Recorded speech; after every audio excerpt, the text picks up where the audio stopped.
I am excited as the captain of our team for the Ride for Roswell Cessation Services team. My name is Robin Secord. Jumping in only to fill a little time as we're waiting for everyone to get started, but I wanted to welcome everyone and excited to have you. My screen is showing not a social gathering that is endorsed this year because of the pandemic. Our really huge ride that we have. If someone's familiar with the corporate challenge across the country or other large events, the Ride for Roswell is a primary fundraiser for our cancer center, for the Roswell Park Comprehensive Cancer Center. And it is a great and wonderful event that normally thousands of people to one setting, one day. And this is not something that we can do this year. We're reimagining it. We're reimagining the ride as our theme, just as we've had to reimagine so many things since the pandemic has influenced all of our lives. And as I thought about the kind of a theme that goes with all of our folks that are on the call tonight, it really comes down to perseverance. And within our cessation services department, we really are focused on assisting people in the fight to quit smoking. And that smoking certainly influences over 30% of cancers. And so for us, we're really focused on helping people on the prevention. And within Roswell, of course, we are known for our science and for our research to help in the cure for cancer. We reach out not only in New York, but across the whole nation and across the globe to do this. Our team is a small group of people working in our quit line and our cessation services, but we also have a very strong influence when it comes to this ride, because we have a great passion with family and friends that are connected to Roswell as patients and employees.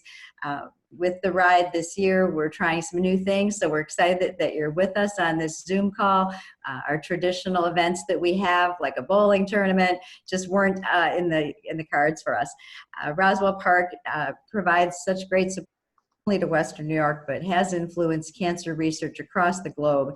And we have scientists who come to us from across the country and who collaborate across the globe. This past week, we were recognized as the one of the top hospitals of the U.S. News and World Report list of best cancer hospitals.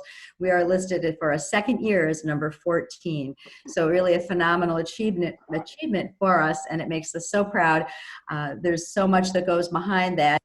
The ranking is a result not only of collective knowledge, skill, commitment, our passion, and this passion that carries through the theme not only of the passion that we have for our ride, but that we've seen in Lorenzo's career for his achievements and his guidance and support of the Bills and all of his teams and through the years as a pro. And then we also see our drive and perseverance that comes from our cancer patients and from those are fighting and battling right along with the scientists at our centers, working on trials and really aspiring to great things. So we're excited to have you with us tonight. Our team is looking for support not only tonight for the Ride for Roswell and our Cancer Center, but also for the ACES Foundation, great involvement with youth education through sports. So again, thank you for being here. I hope we have a fun time together. We're thrilled, Lorenzo, and I'll turn over the mic to our next presenter. Thank you. Thanks, Robin. And before we get started, and my name's Tony Astor, and I'm a team member as well. Those of you who joined us last week for our interview with Hollywood actress Vanessa Angel might remember me as the MC of sorts. This week, that honor will go to Pat Bax in just a second here. I will be, just to let everybody know, at the controls, and very, very soon I'll be turning off videos for myself and Robin so that you can see the interaction with Pat and Lorenzo, and who knows, there may be a special guest or two, we'll see. But again, I'll be at the controls to help with any technical difficulties, with potentially even showing a couple fun things on video, and of course our prize drawings. So stay tuned throughout the evening for a chance to win a personalized and autographed photo. Thank you so much, Lorenzo, for that. But without further ado, I will step away, but be here for anybody who needs, and check in every now and then. But we'll now turn this over to the illustrious Pat Bax, as well as to Lorenzo Alexander, whom I absolutely just was in awe to have him at our bowling event last year, and of course to be part of his bowling event with the ACES Foundation. Hence all of the tie-ins that all of you may have already noticed with bowling for all of the speakers that we have had and will continue to have. So that said, let me now turn this over to Pat and to the man number 57, Lorenzo Alexander. Take it away, guys. And thank you so much, Tony. And before we get started, I really want to say a shout out to the Bills Mafia babes. I really want to thank you so much because you have helped to promote this event, especially on Twitter. So I can't thank you enough for your support. It's really an honor and a privilege, Lorenzo, to have you join us. It's amazing. And I wonder though, when we set up this date, did you know that it was National Chicken Wing Day? And I know you love chicken wings. So I thought, I wonder if he not only wants us to donate to your charity, ACES Foundation, but also to send you some chicken wings. So we can touch on that. But I really think back to when my husband and I first came to your bowling event, and little did I know that that would start a journey that has taken us to this place tonight. And it's an honor to say that not only have I gotten to know you through the Bills, which I've been to 4 Super Bowls, and I will be there even in a wheelchair when we finally win one. But my sister Mary, who you have endeared calling us Mafia sisters, which we really love and we get a kick out of. You know, little did we know how blessed we are to be friends with you and then to meet Manjanique and your lovely family, your mom, Stephanie. So this is really an honor to have you here tonight. Let's get started. I'm sure there's lots of questions. There's lots that the fans want to hear about tonight. When did you first discover your love of football?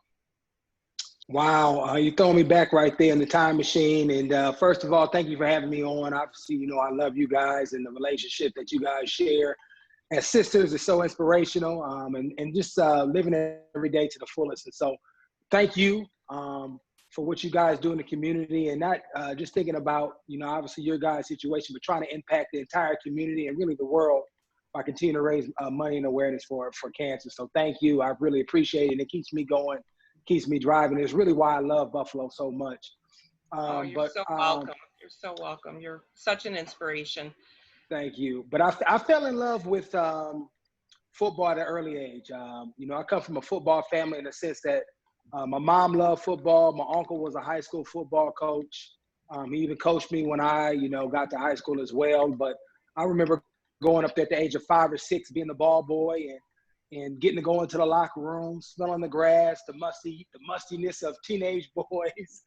And just the camaraderie, you know, the hard practices and watching those guys get after it. And I fell in love with it immediately. And I was always that kid, even though I was supposed to be the ball boy. I used to find my own little group of kids that were my age and try to play football on the sideline. And then from time to time, it was kind of on key. My uncle or the head coach at the time would be trying to find me and hunt me down. And I'm playing my own little game on the sideline when I was supposed to go get the tee or have the ball ready for the quarterback. That's awesome. I remember my mom was so passionate about football, and that's how I got started too, just loving it. And I've loved it ever since I can remember. So it's definitely, once you're in the stadium, and I've got the stadium as my background, you come to a game, if you've never gone to a football game, especially in Buffalo, and you can't help but fall in love. It becomes part of your blood. It's just who we are here in Buffalo. So we are really blessed that you have signed with the Bills back on April 12th of 2016. I don't think everybody realizes that. You threw me off. I thought I re-signed. I was like, did I sign back this year? No, yeah, we've re-signed you. But you only signed at that point for a 1-year contract, and here you spent the rest of your career with us. We are so fortunate. And back then, you only signed for like a 1 year. And Right. you ended up making the Pro Bowl, you know, in 2017 as an outside linebacker. So that was really awesome.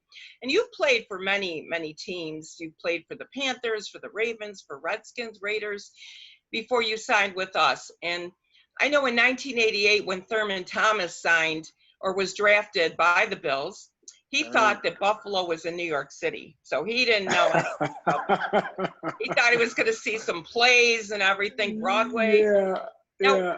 what had you heard about Buffalo, and really what role did the Bills Mafia play in how you felt about coming to Buffalo, your Right. experience while you were here, and then now that you've been gone for a few months, you know, what impact has that all had?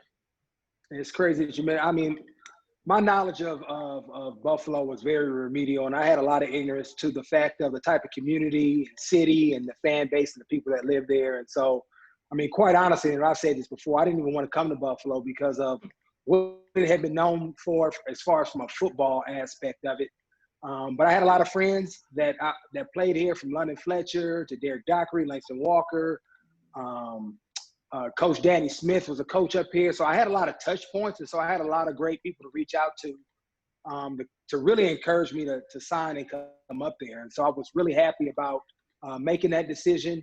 But even before that, I think the only thing I really truly knew is because obviously when they were winning or going to those Super Bowls, I was a young kid watching those games. And so I knew they had went 4 straight. And I remember Kelly, and that was actually one of my cousin's favorite players, you know, watching Thurman and Dre, Tally. And so those names stood out. And so I knew that there was history and a legacy here. But I really didn't know what it meant, you know, in that 2016 year when I decided to sign here. It was a big gap between those two. And so, but at the end of the day, it was my only offer. And so I think God was moving me to be there. When I look back and to see how I played the year prior, I would have thought, at least much like when I didn't go drafted, I thought I would get drafted. I thought I would have more offers. But I think that was a way of God really directing me to where I needed to be and where he needed me. And it became more about community and relationship more so, or just as much as football, during my time there in Buffalo. And so I was very privileged to be able to play in that organization. You know, with the Pagulas, with Sean coming in and really changing the culture, and then also being around a fan base that was just as passionate about what we did on the field as off, or vice versa. Sure. So that's what I really loved about it. Because I played in other cities, as you mentioned, and it's like pulling teeth sometimes to get people to show up to fundraisers. And I mean, I was selling out, and I was just you know, I'm a average guy, right? An average player. I'm not your Jim Kelly level type player. And people showing up, showing out, and this shows you how much it really didn't matter if you was willing to put community first, serve people. Football, yes, that's what we did, but you really cared about the person as well, and the mission of trying to serve those that are less fortunate. And so that's why I fell in love with Buffalo. That's why I consider it really a second home, and I'll stay involved in the Buffalo community and the organization for the rest of my life, as you see, as you know, Thurm did, Jim Kelly, Yeah. all the guys come back Absolutely. and stay. Dre, everybody's still very involved in that community because of what the people mean and what they meant during their time up there.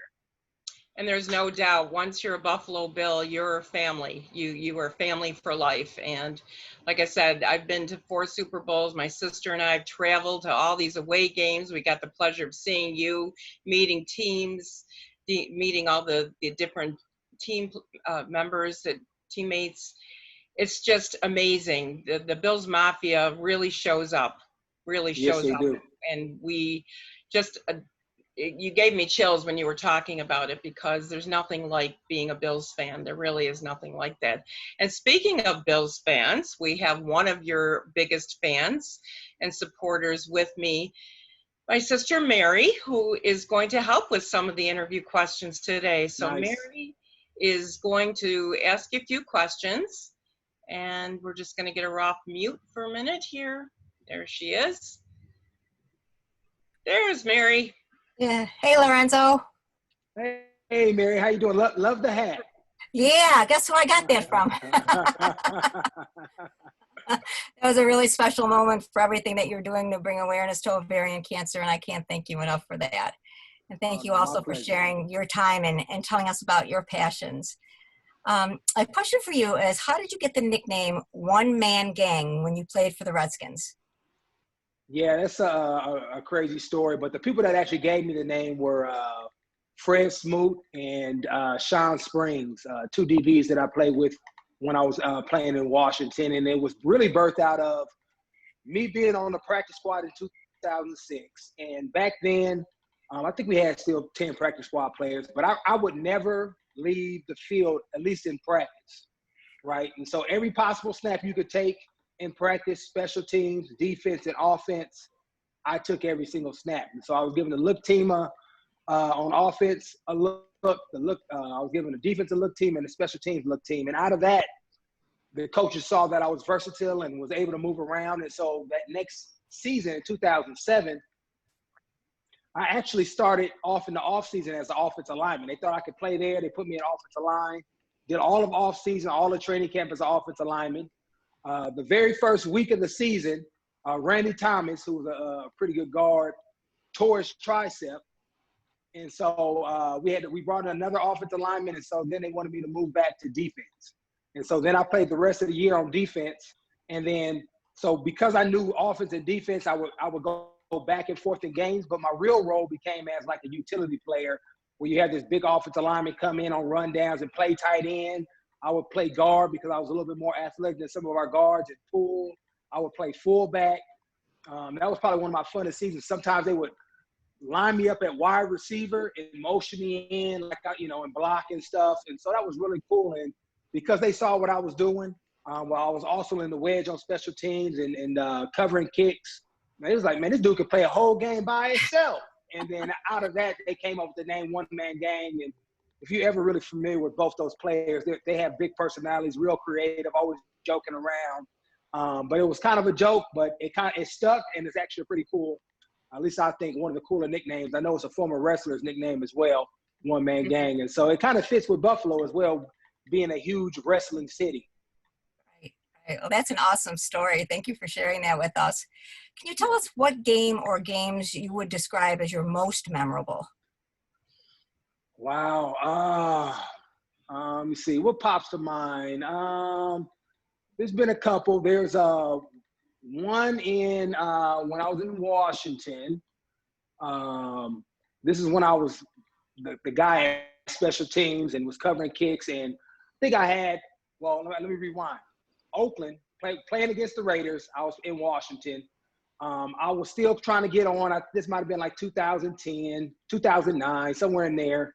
And I really wasn't on every special teams yet, but one of our guys got hurt. Mike Sellers got hurt. And so Danny Smith decided to put me in on the punt team, which he never does because he likes to keep his continuity. He likes to make sure he can trust guys, but because of injury, I got an opportunity. Mm-hmm. And I went out there that day, and I had 4 special teams tackles. And let's remember, I was like 290, 285 during that time. So I was covering kicks, being that big of a guy, and had 4 tackles. I had a sack that week as well. And so being able to do that in front of my hometown, my mom, my uncle, everybody was in the stands was really cool. And then as a Bill, I mean, there's probably 3 or 4 that pop out to me. My first year, we were playing the Rams in LA, and I had 3 sacks, almost had a 4th one, but I caused it. And Nickel Roby had, they got the interception, but I had 3 sacks that game. And after that game, I became the NFL sack leader for the season, like through 6 or 7 games at the time. I had a big time special teams hitting that game. And then another one I would say would be the Patriots Monday night. I believe that was Monday night a couple of years ago. Got a chance to sack Brady twice. And so those 2 probably pop up. And then from a team perspective, obviously breaking the playoff route, the Miami game, that whole experience in the locker room afterwards, and what we were able to accomplish during that season. And it kind of culminated there in Miami, which was really cool. Right. That was a great, great victory.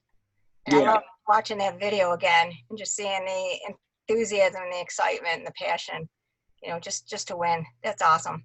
Yeah, appreciate that. Yeah, it was awesome. And and Bill's Mafia was there once again. So it's always awesome to play in games because quite honestly, a lot of our away games felt like home games. Obviously, it wasn't as loud, but just having those cheering sections be packed out with Bills fans was always a sight to see. Especially when you got back to the airport. And Mary and I were there on a few Yeah. occasions to greet you guys on the way back. It was, Yeah, it was awesome. Yeah, and that's what sets people apart. I think Bills Mafia apart because we lost a playoff game. It was We I don't were know there. how cold. I don't know how cold it was. It was too cold. cold to be standing outside. And then you had people of all ages out there, obviously welcoming us back, cheering us on. Just because I think our fans understand better than other fans just how hard it can be, and just the appreciation for guys laying on the line every single week, being blue collar and working hard together. And even though we didn't reach where we wanted to be, we had failure. Recognizing what we had accomplished was really cool. Where in some other cities it'll be like, oh, season's over, on to the next. So that's why it's so appreciative just to see the fans through thick and thin really support us. And we'll always be there for the team.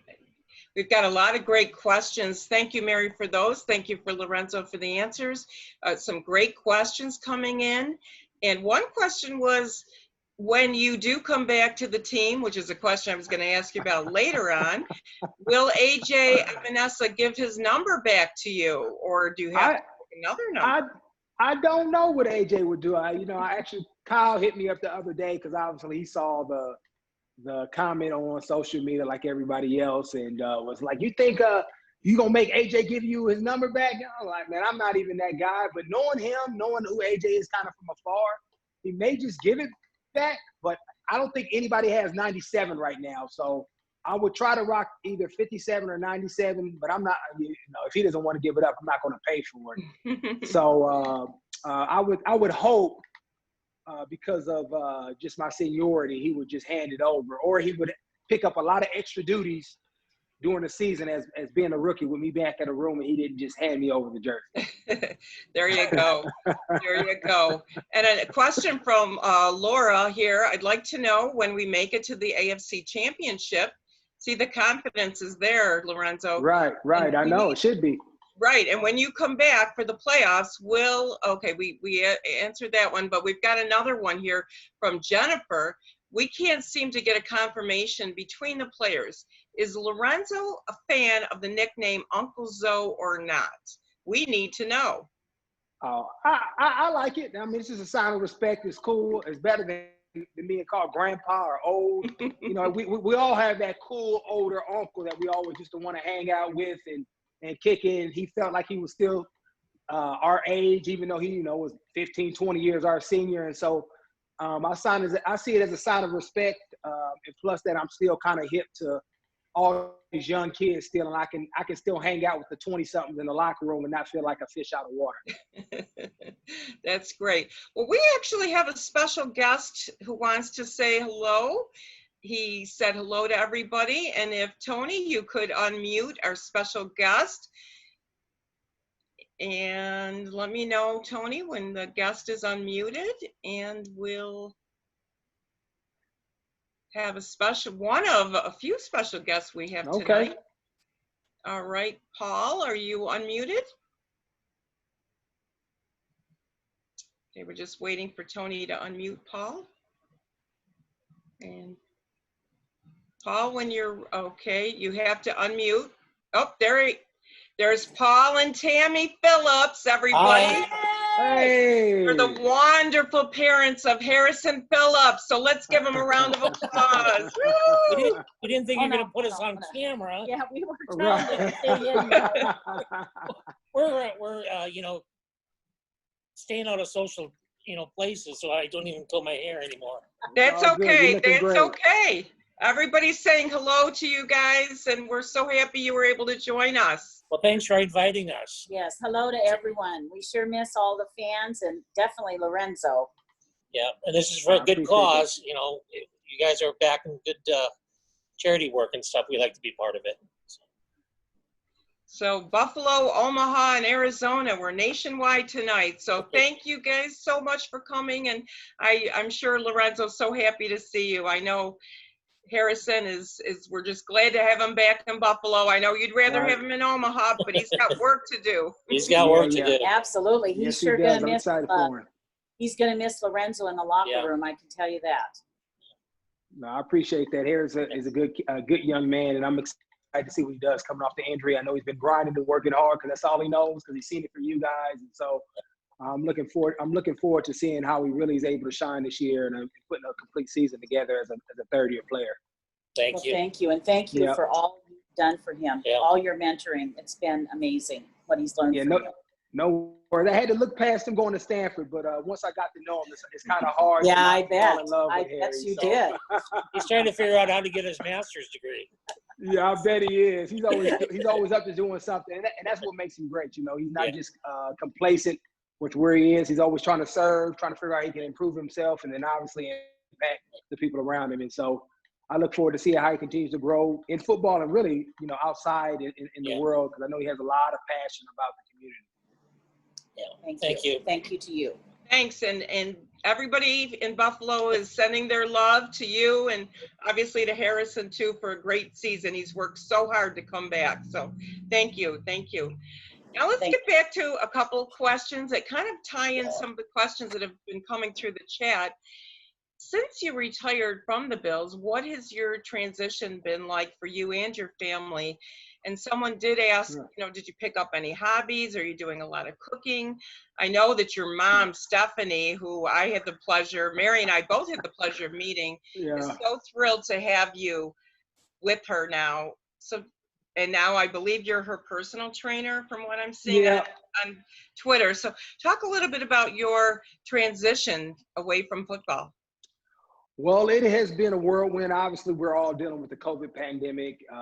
And so, I retired because I wanted to spend more time with my family. I didn't know I was going to get quite this much time, especially with the kids, as far as being a teacher and at the end of the school year and making sure that they kind of kept pace in a time where they could no longer go to school and did a lot of stuff online. So that's kind of been crazy in itself. And so I picked up a hobby that I never thought I would be doing as far as teaching my kids, which is really, really hard, which I'm pretty sure a lot of you guys can relate to. When, I have a 12-year-old, a 10-year-old, and a soon-to-be 6-year-old in the house. And so not only do you get the sibling disputes and people kind of in different ranges as far as where they are academically. And so that was really hard to kind of deal with, kind of being just thrust in it and still trying to provide with the necessary things. But I became a gym teacher to them first before my mom. So if you talk to my daughter right now, she doesn't even like working out with me because I still have a high standard, and it really doesn't matter how old you are, you have a standard, and it's up here. So PE was my strong suit. We had a lot of fun outside, messing around, playing all the different types of sports. What else have I been up to, though? I have picked up a couple of hobbies. So my son is really gifted. I don't know if any been around my son Mason. I know Mary and Patty have. But he's just a really natural athlete. And so he, in the beginning, before it got too hot, he would love going outside in the middle of the day and just do some like inline skating. And so I taught myself watching him because I can't have my son doing things better than I can. So I'm still not on his level yet, but I started inline skating, learned how to do that, which was really fun, which kind of paid off because during COVID, since restaurants and stuff weren't open, I actually set our backyard up like a little roller skating rink and bought like these little strobe lights off of Amazon for like $10.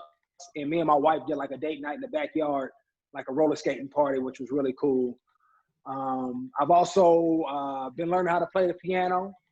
I've been lately focusing on when the Saints go marching in, and so that's been fun. Maybe I'll post a video a little bit later to kind of give an update as far as where I'm at.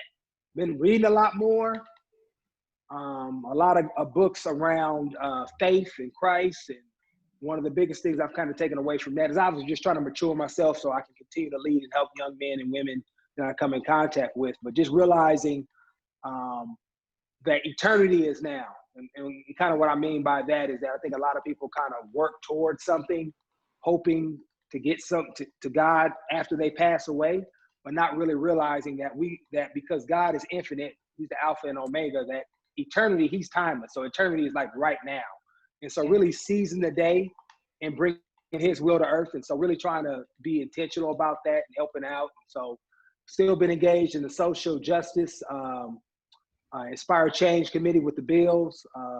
Been doing that heavily lately. And then also doing a lot of broadcasting on the stadium, a ton of interviews because of the NFLPA and the NFL negotiations over COVID, just free agency, the draft, all those type of things. And so I've been busy, I think as much as anybody can be in retirement. And so I have still a lot of opportunities. Visited with Kyle Williams a couple of times, went to Texas to visit him, as well as Tahoe. He was playing in that Century America tournament. We have all like the professionals out there playing. I don't know if you guys saw that, where he ended up taking second place, but really played well. Yeah, he did. So It was fun to watch him. So we've been busy. I've been busy, not sitting idle, just trying to improve myself on a day-to-day basis so I can continue, because I plan on still working with some of the rookies and veterans with the Bills organization, even if I don't ever come back. So. All right, that's fantastic. And I have another suggestion from Laura. She's wanting you and your mom to do a Mama Zoe chunky soup commercial. So if you're looking for another thing to add, that's something you can consider. Yeah, So, I got. Maybe I might have to do our own and just and try to force their hand. They don't want to. They haven't called me yet to do one. So maybe we'll create our own. You could do one on chicken wings. You could do one on chicken wings, right? Yeah, maybe get Barbill or Duff's or somebody there locally. There you go. We'll do something with, yeah. That's a great idea. I'm pretty sure we can get that going. And folks, you heard it here first, the announcement of the chicken wing commercial with Zoe and Stephanie. That's great. That's great, Lorenzo. And last year, you've been talking a lot about fitness, and last year the Pagulas really created a state-of-the-art facility, which Mary and I had the chance to tour, and I'll tell you, I wish I could go there every day. I would look great. It's just an incredible facility, the two stories and what they offer. And I'm wondering, like, how you took advantage of that facility back then, what you're doing now to keep in shape. And also, I'm sure many of our participants today would like to know maybe a couple tips or pointers for staying in shape, especially on National Chicken Wing Day, when maybe a few of us have eaten a few too many. So what can you tell us about that?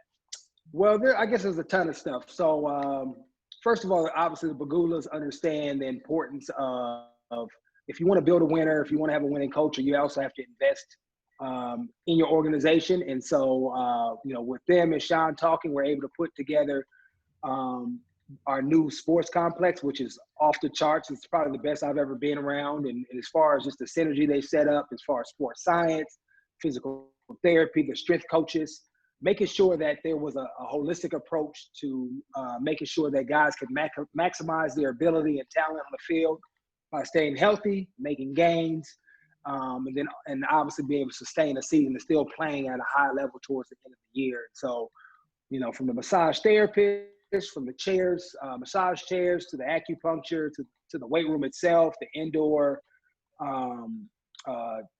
turf field, the video board that drops down so you can do mental work as well. They really thought about everything that it takes to become a high and performing elite athlete, as well as the nutritional components as well. So they did a great job there. And I think they also understood that because there is still, which I think it's really starting to change now because the team is winning, there has always been like this, thought of Buffalo not being up to par.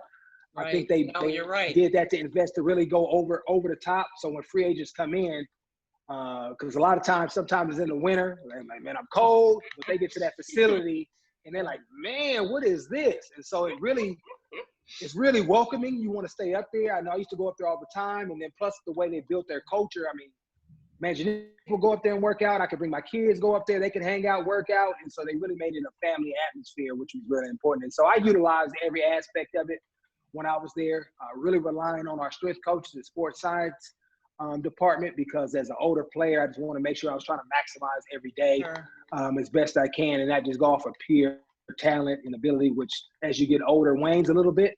And so they were very helpful in that. And now what I'm doing, I'm pretty much doing the same thing. Obviously, I don't have access to that massive facility, but at home, we eat pretty good. My wife cooks really well. I have a detached garage that I've turned into a gym. And so I have everything that I need to get a great workout in, and pretty much everything that their weight room has, but just for enough for one person. So I've been fortunate to have that. So even during COVID, I've been able to train and get my workouts in, and we have a pretty nice size backyard to where I can get some sprints and change the direction in as well. And so it's been productive for me and my kids to still maintain a healthy mind and body during this time. And I think the main thing for people, I think they have to realize a couple of things is that, staying in shape, it's all about how you perceive it, right? And so I think most people say, it's something I have to do, instead of let me do this so that I can do everything else well, and I think because most people try to serve, the kids, trying to provide, but what they don't realize is that if they neglect their body, they won't be able to do those other things at a high level. And so I think that's probably the main thing, making sure that you have the right mindset when you go into work out. Number two is, don't try to go so drastic, right? So you get most people that have eaten bad or create bad habits, and they try to go from that to trying to eat 1,000 calories a day, no bread, and then they struggle, and then they go right back. And so make sure that you make moderate changes, and over time get to where you want to be at, because you didn't get to where you're at overnight, and you're not going to change it overnight. And so make moderate changes. And I think the last thing is give yourself some grace. Every week I have like a cheat meal, or a treat meal as I call it, after working hard all week, where I'll sit down and eat whatever I want. But once I get up, I'm done. And so that kind of satisfies me, at least. That sugary, whatever it may be. For me, it's like pancakes, breakfast food, stuff like that. So give myself a treat meal, but then get right back on the wagon. That one meal, or even if you mess up, give yourself some grace and then jump back on it for that next meal. Don't just say, I messed up, it's all done. Right. That's not how it works, right? When I'm playing a game, if I make one bad play, I can't say, well, take me out the game, I'm done. No, I come back the next play, I finish out. And the goal is to have more great plays, great days than you do have bad ones. And I think when you start thinking about it like that, it's easier to wrap your mind around things and take it one day at a time. And then when you look up after, 4 or 5 weeks, you're like, man, I see a lot of progress here. Yeah. So does that mean I can still send you some buffalo sugar cutout cookies? Oh, yeah. We'll take those anytime. And between me, I know Maginica loves, she has a sweet tooth, and then the kids. So we'll definitely put them away, and I'll make sure I save mine for my treat day. Okay, sounds great. As you can see, Mary and I are both wearing our autographed Lorenzo jerseys, so we're excited about that. Actually, Tony has your video that you posted today on Instagram, I believe, of you working out, from what I understand. It's some footage he thought might be helpful to show our participants. So I think you just posted it today, right? If I'm not mistaken. Oh, yeah. There we go. There he is. Yeah. This is from yesterday. This is awesome. Yeah, so that's 345 pounds, and I got it for 2. I wasn't quite sure if I was going to get one after I did 315, but I just went for it. I don't advise, as you see, there's a little disclaimer underneath that. I don't advise anybody doing that type of weight if you're unsure by yourself. You should have a spotter, but I've done that enough times to know that I was going to get it up, even though I wasn't quite sure. But yeah, so yeah, I've been working out, staying ready. You never know what's going to happen in the future, and we'll see when that time comes. Well, you look absolutely fantastic, and thanks for that inspiration for all of us. And Jeff shared here, can't go wrong with the nap pods. That's what he's suggesting. So great. And I know you were into Pilates a lot. I'm not sure if you're doing that as much now. Yeah, I actually started back today with a young lady out here who's been my teacher for probably the last 3 or 4 years, but I've known her even since I played here in Arizona. And so she finally was able to do like private classes today, because obviously with COVID, I think she's considered a gym, and so she's had to figure out other ways to get people in there. But it's been good for me. Started back today, and right where I want to be as far as getting my core back right. Great, great. Well, thank you for that inspiration. I think we're all going to do a jog around the block after this is over tonight. Well, maybe Yeah. not, but thank Or you to a walk. A walk. a walk. Yeah. Yeah. Well, we in Buffalo here we have such gorgeous bike paths. So my husband and I have been really enjoying the bike paths, especially along the water. You know, we've really been blessed with a great summer, wonderful sunsets, and it really makes you sleep better too when you're out and you're Yeah. exercising. You just feel a lot better. And I think speaking of feeling better, why don't we look at doing some drawings? Let's do a couple drawings for the personalized autograph pictures. So I'm going to turn it over to Tony, and everybody just hold your breath. Maybe you'll be one of the lucky 5, but we're going to do 2 right now. Thank you to those that have donated. I'm seeing some things in the chat. We really appreciate your support. We do, and thank you everybody for being here. We'll do 2 drawings right now, and then we'll do the final 3 at the end. We have a highly scientific system for doing this. I'm just kidding. The random number draw, and I've corresponded it to putting all of the names here in a spreadsheet, although I do see actually one late entry here. Let me add in Diane, who is here as well. Thanks for joining us. So let's go ahead and get this set, and then I will share my screen. We'll click the button, and we'll see what the numbers are and then who they match up to. So one moment, please. All right, sharing screen. And Tony, while you're doing that, I just want to mention, Laura said that we have one of the Mafia babes who is recovering from cancer, and I just want to give a shout out and keep on keeping on, and we're with you. We're with you. So thank you for being here and supporting us. And you've got our back as well. Absolutely. So let's hit the calculate button and see who our lucky first 2 winners are. Be numbers 6 and 16. So now we stop sharing that. We share these. Oh, look, Mary. Mary wins a photo. Congratulations. Hey, there we go. And Patty Ann B. So congratulations, our first 2 winners. We'll go ahead and stop sharing that. And I will duck out for a little bit here, but I'll be back at the end for more drawings and to help wrap up. Great. And we have Jeff from South Dakota who joined us. So welcome, Jeff. We've got a lot of representation. And Patty Ann is very excited to get her personalized picture. So anyone who wins a picture can just let Tony know what message you would like Lorenzo to put on the picture for you. Yep. We'll make sure to get that. He's going to mail me all the pictures, and then I'll make sure to get them either mailed out to you, or if you're in the Western New York area, I'll make sure to deliver them to you. So I'm going to turn it back to Mary to ask a couple more questions. We are waiting for one more guest to join us, so hopefully he'll be on soon. But in the meantime, Mary's going to ask a couple more questions. You've alluded to some of these questions, but I think Mary has a little bit more she'd like to ask you about. Sounds good. So Lorenzo, your faith plays a key role in your life. What can you share with the participants about how you embrace your faith and pursue spiritual growth? And what passage in the Bible do you follow to inspire you daily? Wow, those are some great questions. And I think for me, it comes down to humility. Will be number one. So constantly understanding that apart from God, I'm not who I need to be, who I should be, and what I can be. And so I try to remind myself of that every single day, because He allows me to overcome so much more. I'm so much more impactful when I'm in my Word daily. And so does that mean I get my Bible every day? I attempt to. And so I feel like more of the times I'm in my Bible reading some scriptures, whether it's 1 or 2 passages or maybe a whole chapter, when I'm connected with Him and connected with the truth of the Spirit and who I am, I'm so much more productive in life because I think differently, I feel differently, and I perceive things differently because I'm coming from a God perspective and not my perspective.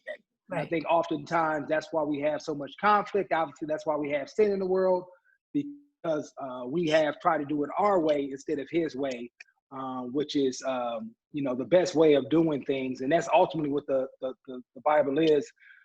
From a practical standpoint, is a way about living life to the fullest. And obviously that's through Jesus Christ and what he's done for us on the cross, and following his teachings and his practices every day. And that's what we have to do, just like Paul said, pick up our cross daily and be willing to die to ourselves. And so that's what I try to do. Obviously I fall short from that, but I'm reminded who I am in him every single day. And I've been trying to read a lot more, get other perspectives through different books, as I mentioned earlier, like Eternity Is Now. I've also read some other friends' books as well that has really helped me in my faith. And I think one of the, which leads me to relationships, right? Then building people around me that have that same type of mindset and that are more mature than me in their faith, more wise, whether that is because they're older, maybe doing it longer, or they just have a really great understanding, because age doesn't really define wisdom. And so talking to those type of men, type of women in my life has really helped me with that. And then I think the third perspective is serving. I think when we serve, we're now trying to make disciples of all, and that's why I really love mentoring, but really giving to those who don't have the resources. So to the poor, to the widows, the disenfranchised, really trying to be a voice and stand in the gap for those people, because based on the blessings, the talent, and the resources that God has provided me, understanding that everything that I have is really not mine, but it's for a conduit to work through me to give to somebody else. And obviously in our world, we have a lot of issues, a lot of things from, obviously the social justice has really been a big thing, COVID, just life in general, how hard that is, parenting, how your kids respond, how you, relate to your spouse, and the issues of marriage. And, even though it's something such great, it's constant tension there because the enemy is working to make that a stressful situation, all those things. And so what I remember every single day, one of my favorite scriptures, and I even have this in like my weight room, and I actually sign off on this on scriptures, is to remember that God didn't give us a spirit of fear, but of love, power, and a sound mind. And that's 2 Timothy 1:7. And it's just a great, fresh reminder of who I am, the power that I have resided in me, and then what the expectations God has for me. He expects me to love on people. He expects me to utilize the power that he gives me inside of me through the Holy Spirit to overcome adversity, to extend love and friendship and branches and bridges to people that I come in contact with. And then he expects me to do it with his word, wisdom, a sound mind, and not my own way, but his way, so that it can be most impactful and I think best received by the person or the issue that I'm trying to serve. And so that's kind of, my faith in a nutshell. It started off late. It's probably one of my biggest regrets in life, giving my life to Christ at the age of 24 instead of much earlier. I think I would have been much more productive, but, obviously I wouldn't change anything in the world because he's put certain people in my way and pathway to gain those relationships. And it's been very fruitful and productive. And I'm not talking about because I, played in the league for 15 years or I have financial freedom, but just because of the people that I've come in contact with, and then the work he's done through me, just from a character perspective, cutting on me, pruning on me to make me the best husband, father, and friend that I can be in this world. That's beautiful. Thank you for sharing that. I have another question for you. It says, currently our country is grappling with social justice issues and how to move forward with equality. So what are the messages that you want to share with our participants around this crucial topic? Right. Obviously everybody has different perspectives. Everybody's grown up differently. We live in a segregated world, and because of that, we don't have a lot of overlapping shared experiences, for Black, white, brown communities because of that. And so I think the first thing that we need to do is, kind of mimic the locker room in a sense, where that is kind of artificially created, because you're in a locker room with guys from all different backgrounds, all different ethnicities. And so out of just working out, hanging out, you have conversations, you get to know people's families, and you get to understand a little bit of what somebody else's life may look like or may be. And so out of that relationship or shared experience or listening to what they have to tell you, you gain an experience, right? You gain an understanding of who they are, what they have to go through. And then from that understanding, you then maybe build a relationship. For example, and I'll just, do the black-white example. Like, for example, Josh Allen. He's from the middle of the Central California, Fresno. I'm from Oakland, California, inner city. He lives in a white neighborhood. I live in a predominantly black neighborhood. But because we were in that locker room, we did life together, and I really know him. We've hung out. I've gotten to meet his family. He's gotten to meet my kids. He knows my wife, and I know who he is. As a black man, he may say something that's slightly off, and instead of attacking him, I know his heart. I'm going to correct him in love and do it in a proper way where maybe he gains some understanding, and then now he's not turned off or has an ill will about me because I attacked him out of my fear, my anger, and it's just because the way he grew up and doesn't necessarily know. And then the same thing with me when I share a story with him, as far as maybe my experience growing up black, or maybe an encounter I've had with an officer that he really has never experienced. He understands that I'm being vulnerable and sharing with him my reality, and it doesn't infringe upon his. He also understands that my son, Mason, and my daughters, Miles, my wife, we may have a different experience. And so now, because of the relationship that we've created, he may want to use his platform, his privilege that he has, to now maybe help bring equity into our world that we lack. And so I say all that to say that it starts from first, listening, learning, building that relationship. From that, you have an understanding, maybe a change of heart, some empathy, your desires change because of that. And then now as you move through the world and you find yourself, and it could be from in maybe you have a family gathering and somebody says something that, I don't know, you're more willing to maybe pull them aside and say, hey, I don't see it that way. What made you feel that way, to all the way up to, hey, I want to run for office, and I really want to change this thing from inside out, right? And so I think you can find your platform anywhere within that window, and that's for me as a black man, the black community, as well as the white community, as well as the Asian community, the brown community, so we can bring equity and equality to our world, and then we engage differently. And that doesn't mean we have to agree on every single aspect, because I don't expect that. We don't even do that, even within the black community. I have a different opinion about certain things than somebody else that's black. And the same thing we talk about black and white relations. I don't have to agree on every single thing for us to align, but I think we all agree that people need to be treated equally, and there needs to be some equity if we really are honest with ourselves. Right. And I say that too, because it's not about making somebody feel bad. It's not about, really reliving the past and what was done in the past, but acknowledging it, understanding it, and how that's impacted our current culture. And then how can we come up with positive solutions working together, not about I'm right or you're right. What's the best way we can come up with positive solutions collectively to move forward? And I think everybody has a platform, a resource, or a social circle to create that change. Right. That's beautiful. And you're right.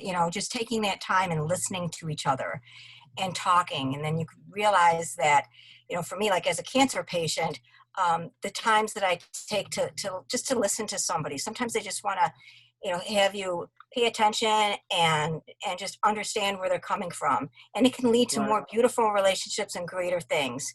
And you're absolutely right about that. And you'll find that you have a lot in common with other people. It's just by taking the time and sharing your story and listening to their story that great things can happen.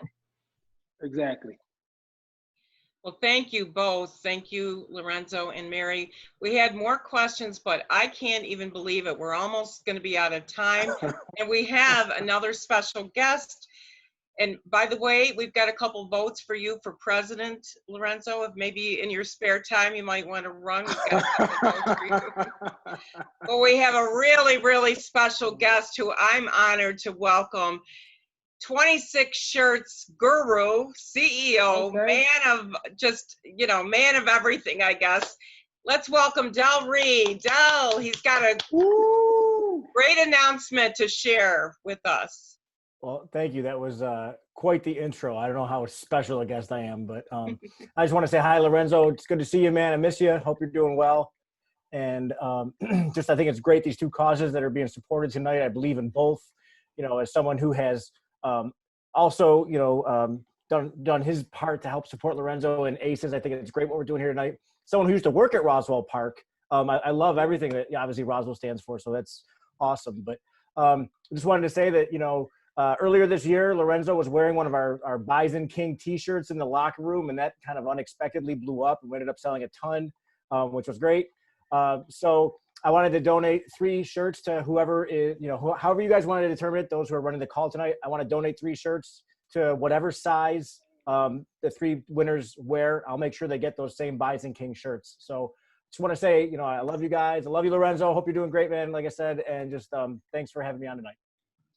Thank you so Appreciate you, Dale. much, Del. That's so Yeah. awesome. And I Del love is you too, also, man. sorry about that, Lorenzo. Del is also donating a shirt to our auction, which we'll talk about shortly. So I was so happy Del was able to come on, and we wanted to keep it a surprise for you, Lorenzo. Just like Tammy and Paul, we thought it'd be a nice surprise to have some people that really think the world of you like we do, just to come on and send some Buffalo love your way. No, I appreciate that. And Dale is another great example of somebody in the community doing great things. Obviously, everything that he's doing with 26 shirts, the money that they've raised, the organization and the people that they've impacted is inspiring. And he was never one to hesitate as far as trying to figure out a way how we could work together. And so that's the spirit that I really love about that community. And obviously, he's a great representation of what the people in Buffalo are all about. And so, again, Dale, appreciate you if you're still on this call. You are extraordinary because a lot of people don't do what you do every single day, taking the time and really giving back. And so we appreciate your leadership in the way you've been able to do it with 26 shirts and making it fun and cool and coming up with these cool things. And I actually got to order. I don't know if it's still going on, but I got to get my wingman shirt because that's one of the coolest shirts I've seen. I got to get one. So I'll put. Are they still available to order? No, but I know somebody. I can take care of it. Okay, For you. you know somebody. Okay. Well, yeah. Tell them to call me. Tell them to call me, and we can make something happen. All right, sounds like a plan. Well, I think we got Appreciate you. Lorenzo for president and Del for vice president. So there we go. And people are chiming in. Thank you, Del. Everybody loves the new shirt, the Buffalo Toronto Blue Jays shirt. I just got mine last night, running out of space to store all these shirts. So we're really grateful.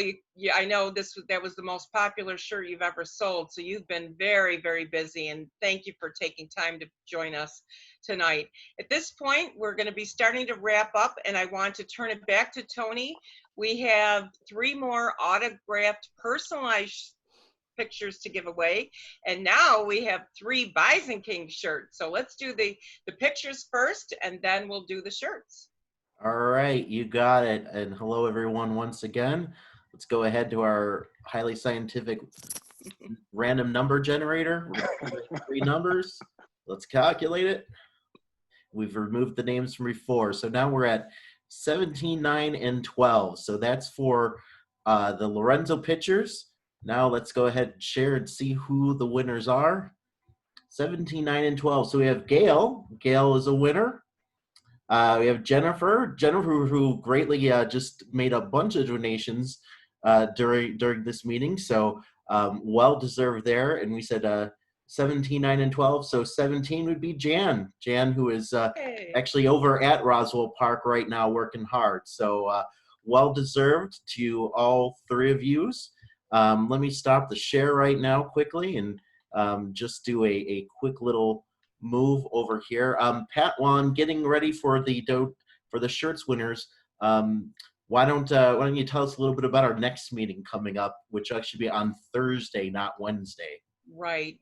One of the things we did when we had to cancel our bowling event, we actually had a lot of donations that came in, gift cards, certificates, memberships, and we didn't want to just not let them be used. So we came up with an online auction, which will be next week on Thursday night at 7 o'clock. Please, we'll be sending more information. Look for it on Facebook and Twitter. It will be a chance to salute businesses. So next week, we've invited the businesses, including Dell. You're more than welcome to join us, giving businesses a chance to talk about how they've adapted during the time of COVID. Some restaurants that have donated, maybe talking about what they're doing to keep things safe. We had Russ Salvatore, who's matching everything. I want to mention that too. Mr. Salvatore, who owns Russell's Steaks, Chops, and More, is matching all donations during these Zoom meetings we're holding. So we'll be launching that next week, our salute to businesses. So if there's any business that you know of, please invite them. It'll be a really fun discussion. And then the week following, on August 13th, we have something to kind of wrap things up, a really exciting event hosted by my husband Franbax. It's going to be bowling tips, where anybody who likes to bowl can come on and learn how to improve their bowling. When bowling centers in New York State finally open up, you'll be the best bowler in your area. So look out, stay tuned for that. More details for that. We'll talk about that a little more next week. So mark your calendars, and we hope you can join us. Spread the news as well. So I'm going to turn it back to Tony. Yeah. Go ahead. We're ready now for the draws of the 3 shirts. And I also want to say, just in terms of winners being very fitting here, and not that any of you aren't deserving, but Gail being a winner, got to say, in terms of the auction coming up next week, Gail was just a one-person wrecking crew last year and as well as this year, as we were getting started for the 2nd annual bowling tournament, to secure many of the donations from local businesses. So I think the picture is definitely well deserved, and hope you enjoy it. But now let's see who will be the winners of the fabulous shirts. Go ahead and share the screen again. We're down to 20 numbers left. We're going to generate 3, and here we go. 1, 15, and 19. So let's stop that share our screen and see who's the lucky people are. 1, 15, and 19. 1 is Judine, good friend of ours. And 15, Kristen, who I believe is the head of the Bills Mafia Babes. So congratulations. Okay. And then Diane W., who joined us a little bit late, but got in apparently at a great time for that shirt. So thank you all. Congratulations. We'll get everything set to you again. We'll have everything set to Pat, and then she'll take care, probably actually the 2 of us, with getting it delivered locally. So thanks again, and this is just such a fun event. Once again, as part of our celebrity speaker series. Lorenzo, we can't thank you enough for everything that you brought to the Bills, to our community, that you continue to bring through the ACES Foundation and helping with the future of the NFL. Del, I know maybe you thought it was a bit much, but believe me, you are also a local living legend as well, and are incredible. So for everybody here, thank you for attending. Thank you for your generosity. Don't forget to make a donation to Team RPCS, Roswell Park Cessation Services for Ride for Roswell, as well as the ACES Foundation. Before we wrap up, I'll turn it back to Pat for any final thoughts or anything else before we are set. Thank you so much. And again, thank you to all the participants tonight. You know, this year's been really kind of a challenge. We've had to reinvent ourselves in so many ways, and we couldn't do that without the help of such rock stars like Lorenzo and Del and Paul and Tammy Phillips, who've always been such great supporters of ours. So thank you, everyone, and please be safe. Continue to follow us, continue to support Lorenzo, and we'll be there at the airport, Lorenzo.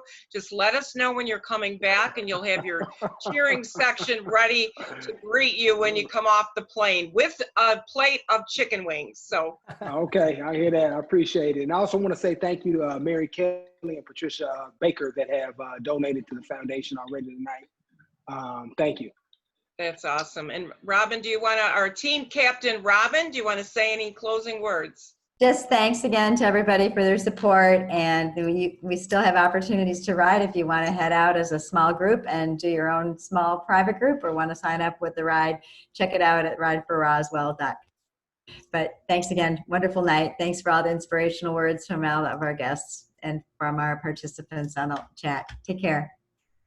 Thank you all, and we'll be in touch with the winners and find out how you want your pictures personalized and what size if you want a shirt. So thank you again, everyone. Have a wonderful evening. And Lorenzo and Del and Tammy and Paul and everybody else, thank you, thank you, thank you. God bless. God bless.